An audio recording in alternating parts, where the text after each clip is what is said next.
Chikozechi chikazuwa mayinde. Vote rigging. Vote rigging. Vote rigging. Vote rigging. Vote rigging. Ini Kawempe. Sigenda kwogera bingi. Sina maanyi. Obula njagala kusabulula bulimba obugenda butambula olwo Twitter gye nakoze gye bakubyemu screenshot abeni alemu.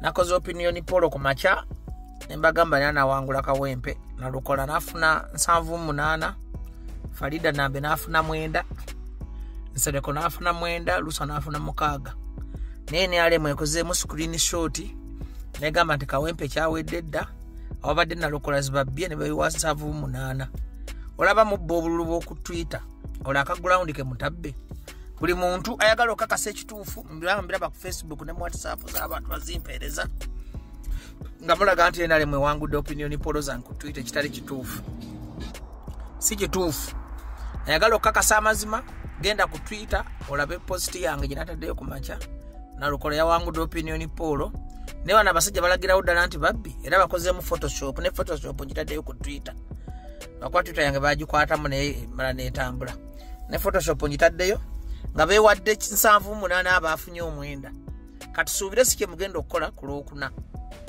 kubanga olaba mulina omululu ku bululu bwa Twitter oba opinion poll obutalimu oba nkiyite ntya ne mubifuulafula ne mukuba screenshot olwo mu reality pozi gwe Munnayuganda ngobeera ku TikTok commentinga ku video eno yennyini ani golonda e Kawempe era golonda eddoboozi ly'abantu eddoboozi lya Katonda mmanyi nti amaanyi gali mu mikono go.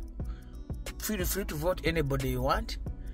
Era nze amaanyi g'abantu gengenda ndabagalaga nti nalukola genda kuwangula akalulu ebitundu 8 ku 10 ate munayinza omuddako nkyogere nti kusinzira ku kyendabye n'organization n'amaanyi agateereddwawo kademe kutankula ntalo commentinga mu video eno wansi ani awangula Kawempe ani golonda era oyagala ani awangule bino byonna bye tukola tuli baana ba technology tulaga abantu nti mukwata mu kalulu k'omuntu yenna anaawangula tekijja kuba kirungi ensi ejja kuba etegedde amazima commentinga wansi wana ani golowooza agenda okuwangula Kawempe ekyo bw'okimala nze nina enkola egamba nti eddoboozi ly'abantu ly'eddoboozi lya Katonda kuba Katonda ayogerera abo bantu asinga ofuna obululu obungi yagenda okuwangula Kawempe nammwe aba planning okukola multi practices aba planning okukola ekikyamu mulabe eddoboozi ly'abantu kiryogera ku ground muleme kuzanyira mu nnaku y'abantu